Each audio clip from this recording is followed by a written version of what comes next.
முழுங்க முடியும். சாதா இருமல், இந்த பிரச்சனை தான் சொன்னாங்க. என் பேர் அன்னபூரணி. அம்மாவுடைய பேர் உண்ணாமலை.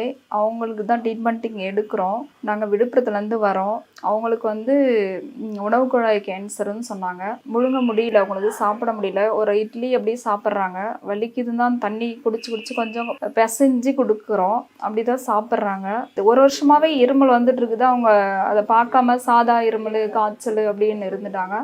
இப்போ முழுங்க முடியாது, தண்ணி கூட முழுங்க முடியாமல் இதனால ஹாஸ்பிட்டல் வந்திருக்காங்க. அங்கே எல்லா டெஸ்ட்டும் எடுத்து பார்த்துட்டு இந்த பிரச்சனை தான் சொன்னாங்க.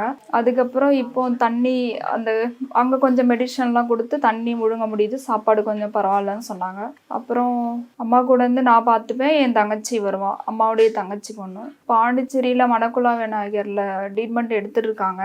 அவங்க ஹீமோ ஊசி போடுறேன்னு சொன்னாங்க. சரி, அதுக்குள்ளே இங்கே கேள்விப்பட்டு சரி இதையும் வாங்கி கொடுப்போம்னு சொல்லிட்டு ஆயுர்வேதிக்கில் வாங்க வந்தோம். டாக்டர் பார்த்துட்டு நான்வெஜ்ஜில் மட்டன் அந்த இதெல்லாம் சாப்பிடக்கூடாதுன்னு சொன்னாங்க. இப்போ ஹாஸ்பிட்டலில் தான் இருக்காங்க.